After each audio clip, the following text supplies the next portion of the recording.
नमस्कार, आदाब, सत श्री अकाल, खमा गणी, जय भीम, जोहार।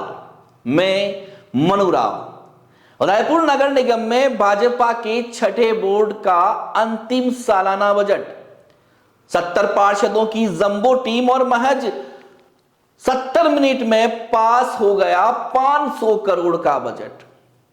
क्या यह उदयपुर की शहरी सरकार है? महज 70 मिनट में बिना चर्चा के करोड़ों का बजट पास हो जाना चिंता का विषय है।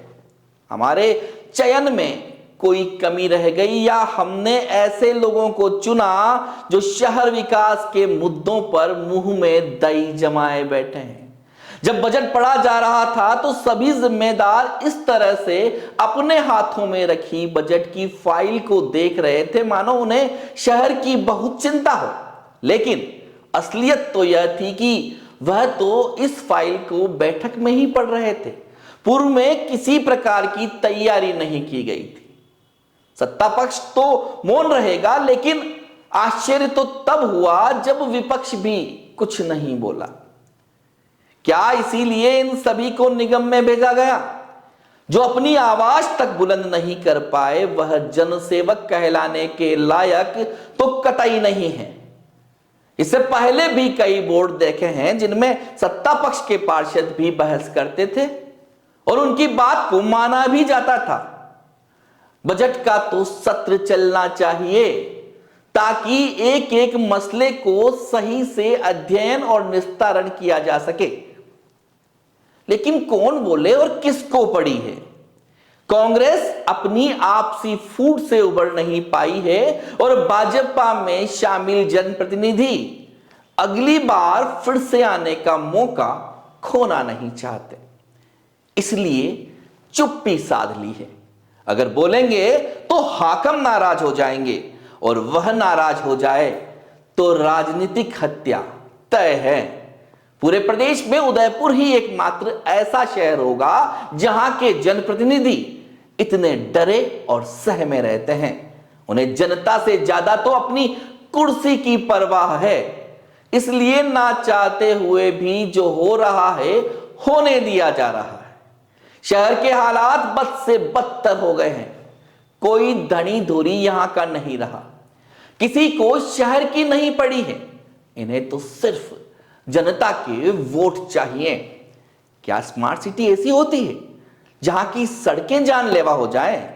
रोज वाहनधारी गिर रहे हैं, शिकायत कर रहे हैं, इन्फ्लुएंसर्स वीडियो बनाकर वायरल कर रहे हैं और जिम्मेदार मौन व्रत धारण किए हुए हैं। शहर के खेवनहार किस चीज का इंतजार कर रहे हैं? किसी की जान चली जाएगी तब नींद से जागेंगे। हालात तो यह हो गई है कि छोटे पहियों के दुपहिया वाहन अंदरूनी शहर में चलाना मुश्किल हो गया है। शहरी सरकार के करीब 18 पार्षद इन इलाकों से जीत कर निगम में बैठे हैं। क्या किसी ने कभी आवाज उठाई? मांझी के मंदिर का व्यवसायीकरण हो गया। घाट पर अश्लीलता परोसते प्री वेडिंग शूट्स हो रहे हैं। खुलेआम फूहड़ता का नंगा नाच चल रहा है। लेकिन क्षेत्र के कुछ चिंतकों को छोड़कर कोई बोलने वाला नहीं है। भाजपा से शहर विधानसभा चुनाव लड़े ताराचंद जी तो पदयात्रा से पूरा इलाका नाप चुके हैं, लेकिन उन्हें यह कमियां दिखाई नहीं दी क्या? वह तो सालों से इस शहर में रह रहे हैं और शहर की हर समस्या से वाकिफ भी हैं। ताराचंद जी आयट के अलावा भी शहर के कई मुद्दे हैं जिन पर भी काम करना पड़ेगा। चारों तरफ गंदगी पसरी है, कचरा निस्तारण का कोई लेआउट तय नहीं किया गया, कोई निगरानी दल नहीं बनाया गया, तभी तो शहर सरांड मार रहा है। सूरजपोल की पार्किंग को ही देख लीजिए। इसे इतनी हाईटेक बनाई गई है कि दिन भर में 2-4 वाहन ही पार्क हो जाएं तो बड़ी बात है। जब पर्यटकों का बूम यहां रहता है तब जाकर इसे भरा हुआ देखा गया है, लेकिन वह भी एक आध बार। सूरजपोल चौराहे को इतना बड़ा बना दिया गया कि आए दिन हादसों का डर रहता है। करीब 1.5 महीने पहले ही एक मिनी ट्रक ने इसकी बाउंड्री को तोड़ दिया था, जिसे अभी तक दुरुस्त नहीं कराया गया था। यह शहर का प्रवेश मार्ग है और यहीं पर इस तरह की हालत क्या छवि प्रस्तुत करती है, इसके बारे में कोई क्यों नहीं बोलता। उदयपुर पहली ऐसी पर्यटन सिटी होगी जहां 11 बजे बाद ना तो खाना नसीब होता है, ना ही बच्चों को दूध मिल पाता है। फिर भी कोई कुछ नहीं बोलता। लगातार अपराध बढ़ते जा रहे हैं, दहशत में शहर है, फिर भी पुलिस की कार्यशैली पर कोई सवाल नहीं उठाता।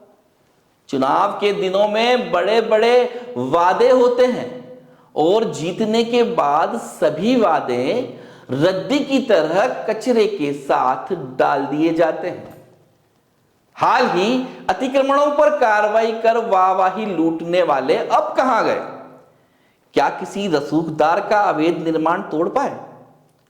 चंद गरीब ठेला व्यवसायियों की संपत्ति को खुर्द-बुर्द कर छाती चौड़ी कर घूमने वाले जनप्रतिनिधियों, क्या आपने कोई अतिक्रमण नहीं कर रखा है?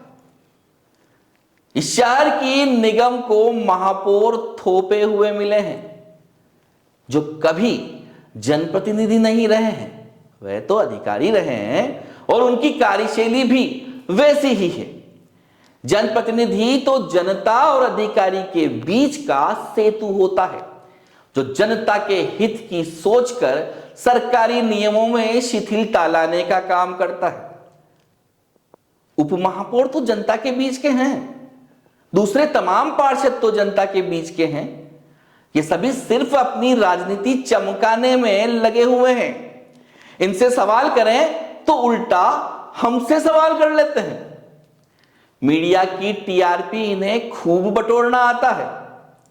अरे जिम्मेदारों, सवाल पूछना हमारा काम है और जवाब देना आपका, जो आपको देना ही पड़ेगा। वोट आपके माई बाप नहीं है, माई बाप तो जनता है। चलिए अब बात करते हैं जनता जनार्दन की, जो निगम की तानाशाही से गुस्साई तो बहुत है, लेकिन उसे जाहिर करने की हिम्मत इसमें नहीं है।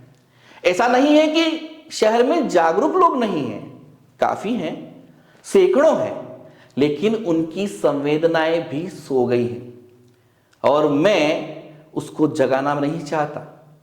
ना ही मसालेदार खबर परोसकर मर चुके जमीन को जिंदा करना चाहता हूं। सभी शून्य की तरह पड़े रहिए। शून्य तो समझते हैं ना आप, गूगल कर लीजिए, इसके पास हर चीज का जवाब है। लेकिन आपके शहर का क्या होगा, इसका जवाब किसी गूगल के पास भी नहीं है, वह सिर्फ आपके ही पास है। ये तथाकथित लोग भले ही किसी भी पार्टी से हों, फिर आएंगे, वोट की भीख मांगेंगे। उस समय उनकी हां में हां मत मिलाना। सवाल जरूर पूछना कि इन्होंने आपके लिए क्या किया है।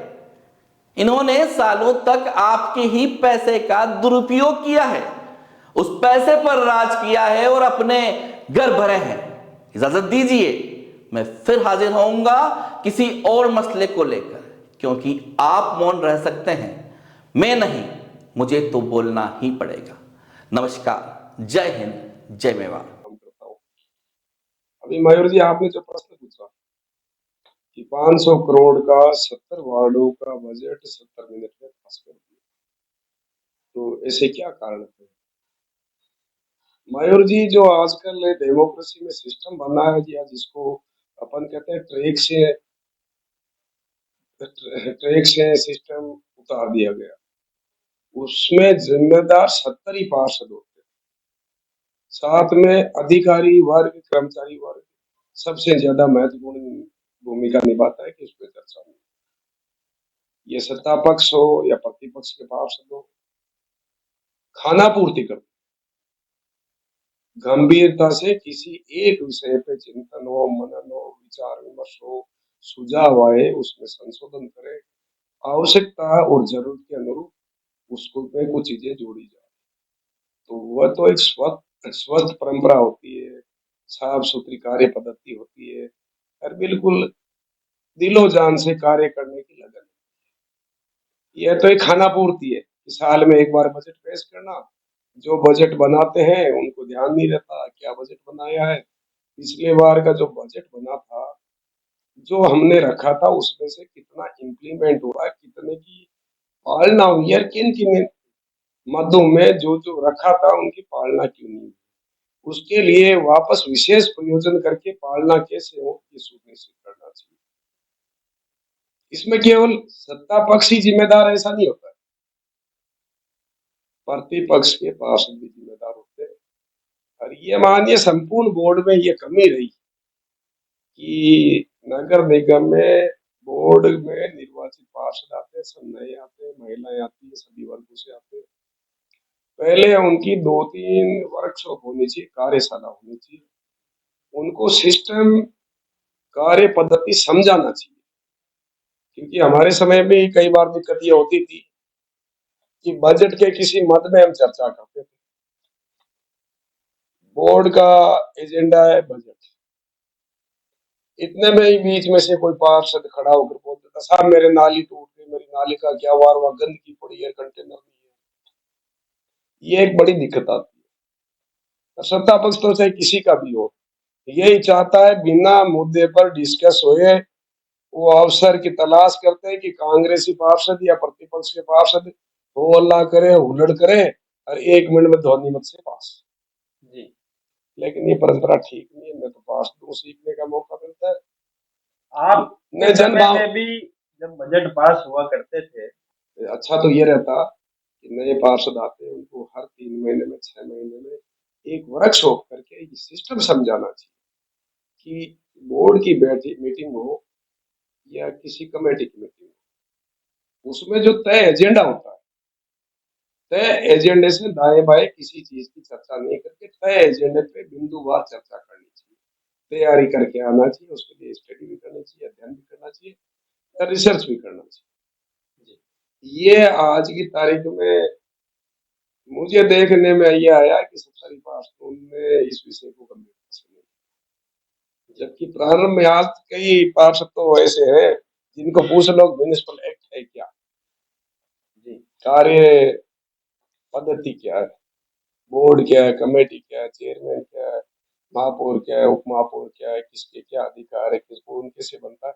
जिस सिस्टम से, जिन नियम कानून से आप बनते हो, जो इंस्टीट्यूशन का स्ट्रक्चर होता है, आप स्ट्रक्चर ही नहीं समझ पाएंगे, बनने का तरीका नहीं समझ पाएंगे, किन नियमों के तहत किस अधिकार के द्वारा आप बने हो, तो इम्प्लीमेंट जनता को देने में बहुत दिक्कत आती है।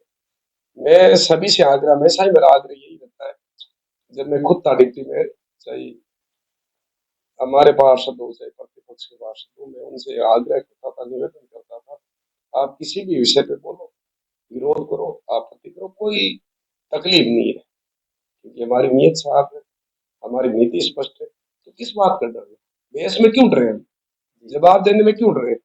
अगर आपका प्रश्न उचित है तो मुझे जवाब देने में कोई तकलीफ नहीं है, और प्रश्न ही उचित नहीं है, बजट की मीटिंग हो रही है, आप बीच में कचरे कंटेनर ले आए तो किसे जवाब दे पाऊंगा।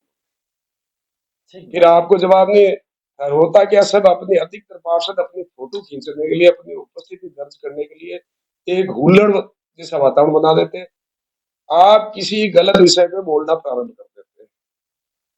मान लो जो भी सदन को, हाउस को कंट्रोल कर रहे हैं, वो आपको बिठाते हैं, समझाते हैं, आप बैठते नहीं हो। जब आपको बिठाने के लिए कहते हैं तो आपके समर्थन में 10 पार्षद और खड़े हो जाते हैं। वो ये नहीं देखेंगे भाई मयूर जी का विषय क्या है। और दूसरा एक ये भी होता है कि जो प्रतिपक्ष के पार्षद होते हैं उनको जब जब बोलने का अवसर कम मिलता है तब तक वो विषय से भटक के ही बोलते हैं। म्युनिसिपल एक्ट में नहीं है, मैं 3 महीने में हाउस की मीटिंग होनी चाहिए, बोर्ड की मीटिंग होनी चाहिए। अगर आप ज्यादा मीटिंगें करेंगे तो हो हल्ला हुल्लड़ कम हो जाएगी, बाकी 3 महीने तक भरे हुए रहेंगे, आप उनकी सुनेंगे नहीं, कमेटी में नहीं सुनेंगे, तो एक मौका देख लेंगे कि आज फुटबॉल खेलना ही है, तो फिर वो क्रिकेट के मैदान में फुटबॉल शुरू कर देंगे, 3 लोग आएंगे, वो हॉकी शुरू कर देंगे। ठीक हो, इसलिए मेरा सभी से आग्रह है कि आप democratic system. Cabinet 70 ward budget pass हो गया। उदयपुर के सारे मीडिया ने इसको प्रमुखता से लिखा, खबर लिखी है। इस शहर की हालात कितनी खराब है, 70 मिनट में बजट पास हो गया। नगर निगम के जो पदाधिकारी है और भारतीय जनता पार्टी का बोर्ड है, वो उदयपुर की जनता के लिए है। इस बजट में 500 करोड़ का मामला है। 500 करोड़ किस मद में कितना खर्च करें, उसके लिए चर्चा तो होनी चाहिए थी। जब मैं 2009 से 14 के बीच में पार्षद था, तो चाहे हमारे उस समय डिप्टी मेयर थे और चाहे निर्माण समिति के अध्यक्ष थे, जो भी पार्षद था, सभी जने मिल के इस उदयपुर शहर में किस तरह से विकास हो उसकी चर्चा की जाती थी। पर अब इस बोर्ड के अंदर मैं भी मनोनीत पार्षद था। जिस ढंग से माहौल है, माहौल में एक जो महापौर साहब हैं वो तो बोलते ही नहीं है, और जो डिप्टी मेयर साहब है वो धमकाते हैं। और जो माहौल है, चर्चा करनी चाहिए थी। 40-45 पार्षद भारतीय जनता पार्टी के भी हैं, 20 पार्षद कांग्रेस के भी हैं, अधिकारी भी हैं। बजट बनाने से पहले भी शहर की जनता के बीच में आना चाहिए कि हम शहर का विकास किस ढंग से कर रहे हैं।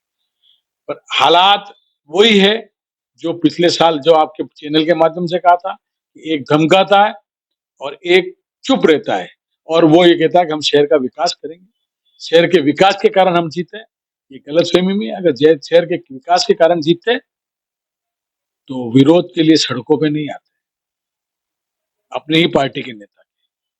तो एक तो है मोनी बाबा और एक है डॉन, और इसी वजह से सारे पार्षद, चाहे भारतीय जनता पार्टी के पार्षद हो चाहे कांग्रेस पार्टी के पार्षद हो, वो चर्चा करने से ही डर रहे हैं। और इस इतने महत्वपूर्ण जो मामला था बजट, उस पर सामूहिक रूप से शहर की जनता को लेकर चर्चा होनी चाहिए। कहीं ना कहीं आपको नहीं लगता कि आपकी पार्टी के जो नेतृत्व है वो इतना कमजोर है कि वे किसी विषय पर चर्चा ही नहीं करना चाहते हैं? वे जो सामने वाले कहते हैं उस बात पर उन्हें कोई आपत्ति नहीं, वे मेज थपथपाकर उनका समर्थन कर देते हैं। कल आप बैठक में थे, जी। हमारी पार्टी का एक पार्षद ने कुछ बोला था, और जिस ढंग से डिप्टी मेयर ने हमारी पार्टी के पार्षद को डांटा, उस बात का मैं पूरा खंडन करता हूं। इस तरह से उस माननीय सदस्य है उस बोर्ड का, उसको बोलने का राइट था। अगर आप नहीं है तो आप उसको जिस ढंग से डांट रहे थे जैसे उसका कोई नौकर हो, और आप धमका रहे थे, धमकाने की स्थिति में आ गया है बोर्ड। और फिर आप ये कह रहे हो कि 7वें बोर्ड हम जीत गए अभी से, भविष्यवाणी कर रहे हैं। ये गलत फहमी में नहीं रहे। जिस ढंग से उदयपुर के जो जनता पार्टी का जो पिछले बोर्ड था, उन बोर्डों में सबसे ज्यादा भ्रष्टाचार इसी बोर्ड में हुआ है। इस बजट की चर्चा होनी चाहिए थी, राजस्व और खर्चे दोनों की। हर जगह क्या हुआ है, आप कहाँ से पैसा ला रहे हो। और मैं एक बात बता दूं, चाहे कांग्रेस के पार्षद हो उनकी भी बात कर रहा हूँ, बीजेपी के पार्षद की भी बात कर रहा हूँ, हर मद के लिए चर्चा होनी चाहिए थी। अगर मान लो कोई चीज समझ में नहीं आ रही, उसको अमेंडमेंट भी होना चाहिए था।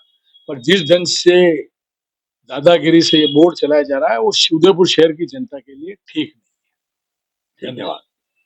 उदयपुर ने कल जो बजट पास किया हमारे उदयपुर के विकास के नाम पर, और उस पे हमने आज अखबारों में पढ़ा, टीवी चैनल पे भी देखा, 70 मिनट में उन्होंने ये सारी चर्चा पूरी कर ली। उसमें भी आधे टाइम तो ये और किसी को कोसते रहे। दरअसल इस तरह से चर्चा करना बजट पे, मुझे लगता है कि हमारे जो संवैधानिक मूल्य है, हमारे लोकतांत्रिक जो मूल्य है, उनकी अवहेलना ही नहीं, अवमानना भी है। दरअसल मैं भी इस नगर निगम उदयपुर में 3 बार पार्षद रहा हूँ, और पहले दिन और कई बार तो 2 बार भी बजट पे चर्चा होती थी, और उसमें वो सारी समीक्षा होती थी कि भाई हमने पिछले बजट में जो सारे एजेंडे लिए थे उसमें कहाँ तक हमने उसमें कामयाबी ली है और कहाँ तक वो अधूरे रहे हैं और कौन उसके लिए जिम्मेदार है।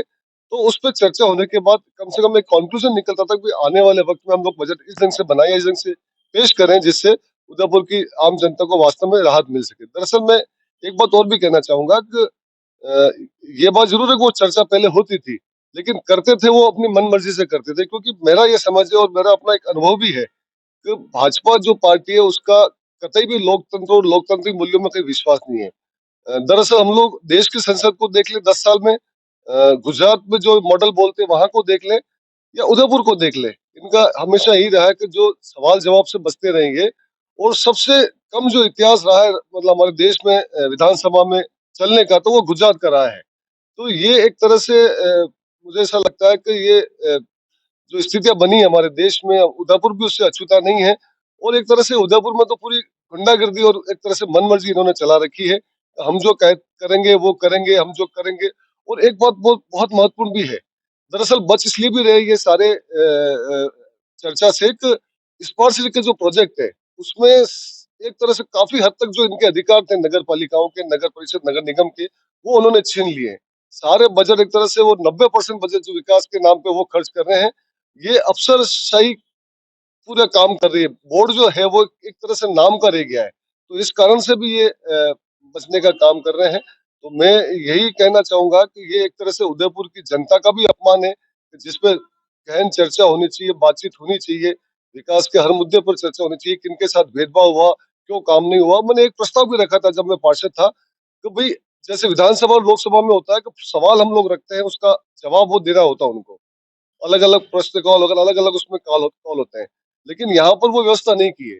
अगर हम लोग वास्तव में लोकतंत्र की बात करते हैं तो नीचे के स्तर पे अगर प्रक्रिया शुरू होती है, कोई मैं कहता हूँ मेरे मेरे वार्ड में जो है रोड नहीं है, पानी नहीं है, बिजली नहीं है, तो आपको ये सब करना है, और मान लो 5 साल 10 साल तक लिखता रहा लेकिन कोई उसकी जवाबदेही नहीं है। तो कम से कम ये अगर जवाबदेही हमारे नगर पालिकाओं में अगर है, अब ये तो कहते हैं कि भाई अब डबल इंजन की सरकार है, तो 3 इंजन की सरकार है हमारे यहाँ पे, तो तीसरा इंजन भी जब हो गया है, तो एक तरह से ये जो लोगों के सीने पे एक तरह से ये सवार होके ये इस तरह से ये काम कर रहे हैं, और मुझे लगता है आने वाले वक्त में उदयपुर की जनता इनको जवाब देगी।